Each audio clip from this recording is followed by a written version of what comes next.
Hello and welcome to the Coos Art Museum's paper bead making class. My name is Valerie and I'm going to be your instructor today. First, I'm going to go over all the supplies that you'll need to create your paper beads. Then I'm going to show you how easy it is to roll a paper bead. Then I'm going to show you how to protect and seal your beads. Then I'm going to give you some tips and tricks. So first, let's get started with the supplies that you will need. If you picked up your free supply kit at the Coos Art Museum this week, then you will notice a few of these items were inside that kit. First, there will be a selection of different types of paper strips, and I'll talk a little bit more about those in just a second. You'll find a toothpick. You'll need some glue. I think in the kits is just a little tiny container of white glue. You're going to need something to spread that with. Inside your kit, you'll find some Q-tips for doing that. You can use a craft brush if you want to, or you can use your finger. Other tools that you might want to use are a pair of scissors, or if you're a fancy schmancy, one of these cool cutting boards. Something I didn't put in the kit that I probably should have was a paper clip. One of those wire ones that you can unbend, and I'll talk about that in a little bit. So if you have a paper clip laying around that you can unbend, go ahead and grab that. So first, let's talk a little bit about the papers that you can use.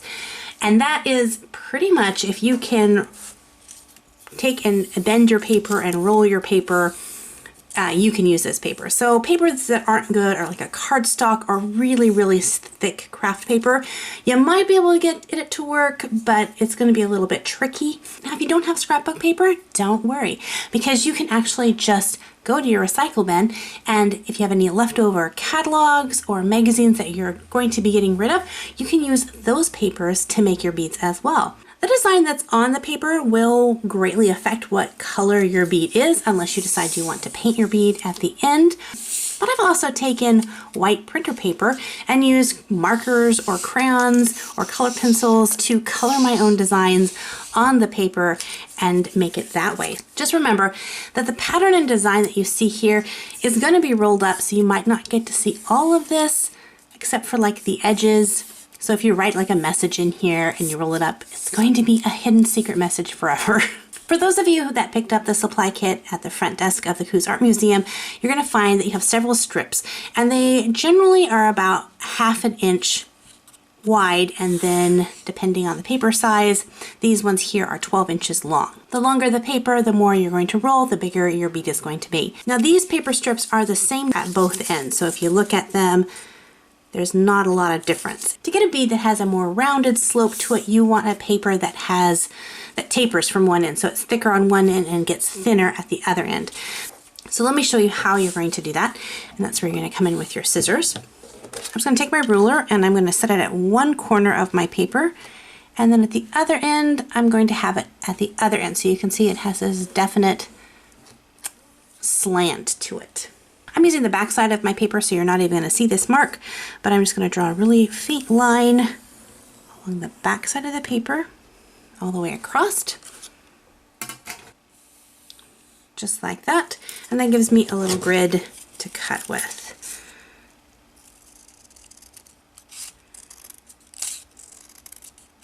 Make sure not to snip your fingers. There we go, we have 2 strips. This will make 2 different beads out of that one strip. Once you have your strip ready to go, it's time to then put it onto your toothpick. Now, I'm using a thicker toothpick because I want my bead to be wide enough that I can get a nice string through there. If you're using a toothpick that you might find in your kitchen that has a smaller diameter to it, then the hole is going to be a little bit tighter. I'm also going to take my glue, and I'm using a messy mat just to keep everything contained. And I'm just going to put a little bit of glue on the tip of my paper, and then I'm going to take my toothpick, I'm going to take the end that's not pointy, and I'm going to put this right at the end, and I'm going to hold that with my thumb. I'm going to wrap the paper around the toothpick, so there's no glue on this side, because I don't want to glue my toothpick to the paper. I'll get a little glue on it, but the object is to glue it to this side here. So I'm going to roll my paper. Now this is the tricky part, is getting these started, because you want it nice and tight. So you'll see there's no gap. And if you're having a hard time, just let the paper go, restart again. And as I'm pushing it, that little bit of glue is kind of rolling down the paper a little bit. Go nice and slow there.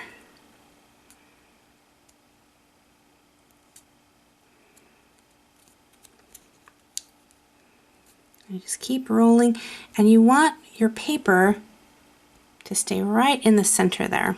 So you can use your finger and kind of move the paper over.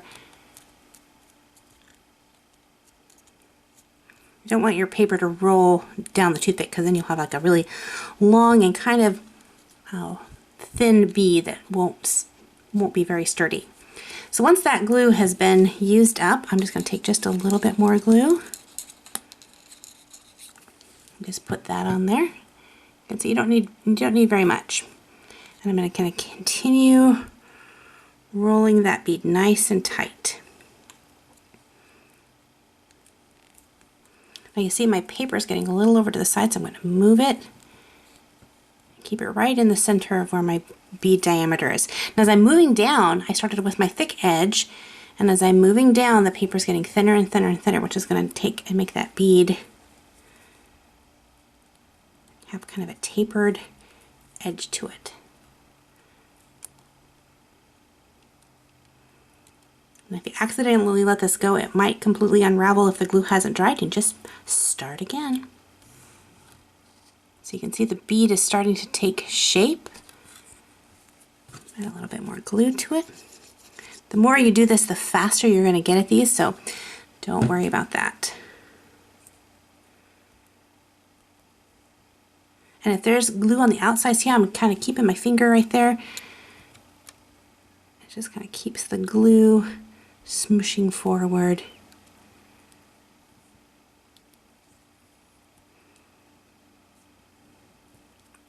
We're going to end up coating our beads in glue to really kind of seal it in, so it's okay if the glue kind of mushes out the side and all over your fingers, because that's just going to help keep everything nice and sealed in there. I'm almost done with my paper, so you can see, keeping that right centered in the bead.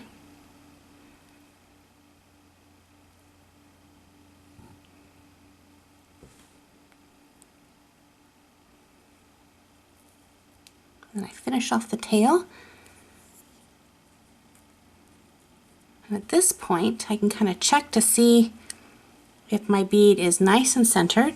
Because before the glue dries completely, you can still kind of move the paper around a little bit.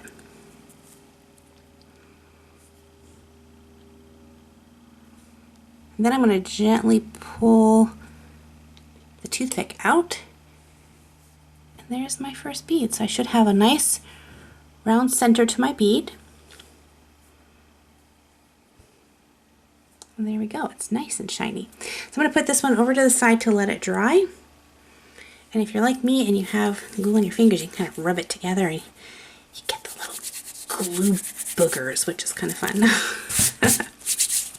So let's try that. Let's try that one more time. So I'm going to take my glue, put just a little bit on the outside. Remember, not on the part that's touching the toothpick as much as possible. And I'll put that around there, and I'm going to roll it nice and tight.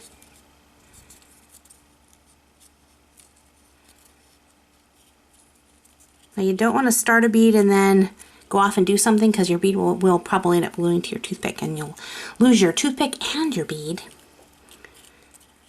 You're just going to keep rolling it. And then as you need, add just a little bit of glue. You don't need a lot. We're not sealing it in yet. The main thing is you're just trying to keep that bead roll centered and not moving to one side or the other.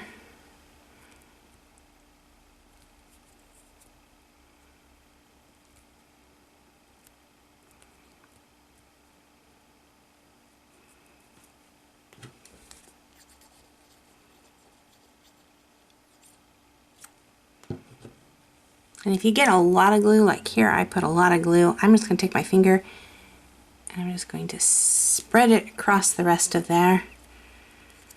so it's not super thick.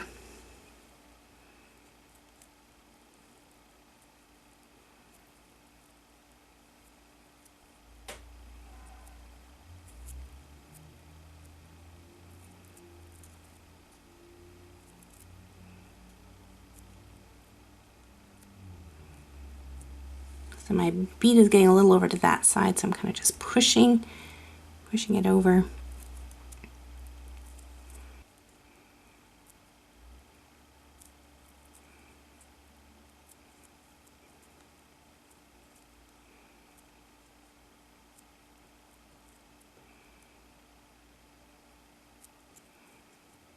And right to the very tip of that. But you don't want to squish it too much. See how it's kind of making the center of the bead a little bit squished. I'm going to use my toothpick to kind of open that back up again. And there we go. So go ahead and roll a couple of your paper beads, and then we'll come back with our next step. Here's a tip to troubleshoot if you're having a hard time getting that first initial roll, is to put the paper over top of the side of the bead and kind of pinch it, and then just roll it between your fingers like this, like back and forth. And that's going to put a natural curl into your paper, and then you can keep on just rolling that just like so.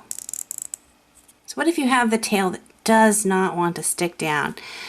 Well, just put some glue on there and let it get a little bit tacky, and then keep rolling it, and eventually it will stick to the tackiness of that glue.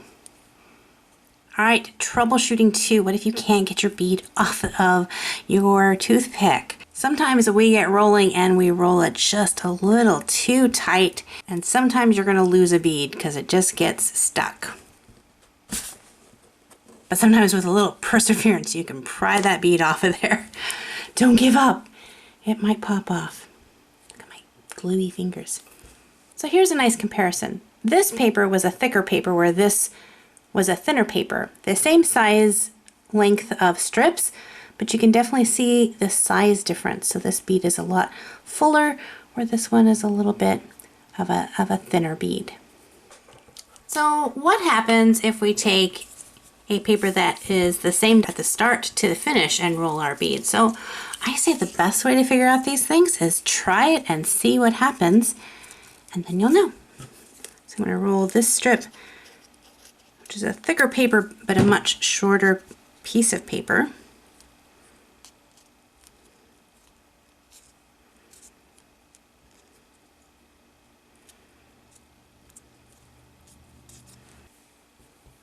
And you get this type of bead right here. So it's kind of a more of like a roll of toilet paper kind of bead.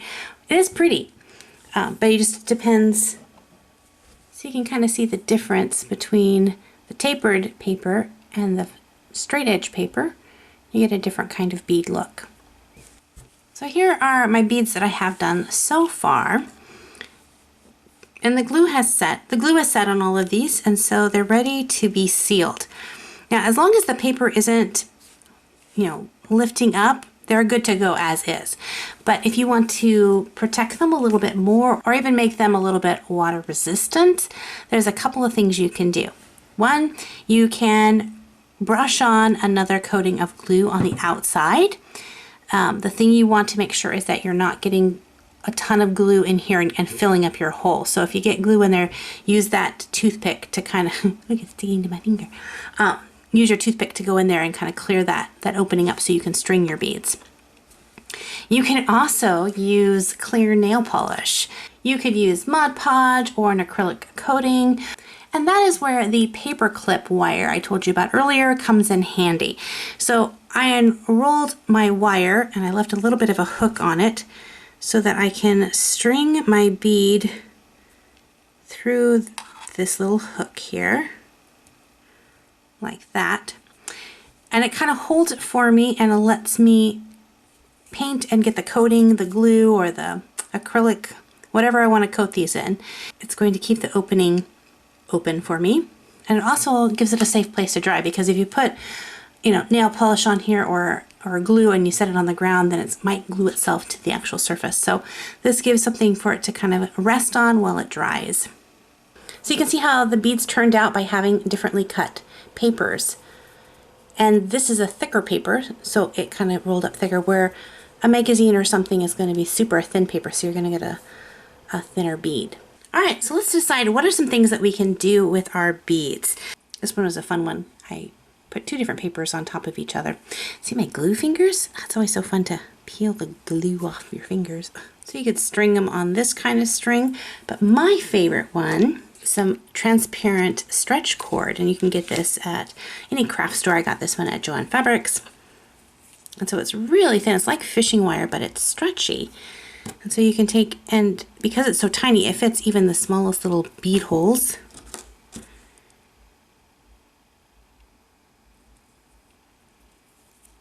And once you have enough beads that you think that would make a good bracelet, you want to tie this nice and securely with several knots.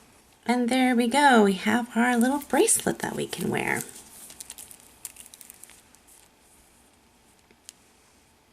One cautionary tale is to take breaks in your bead making process, especially if you haven't made a lot of beads.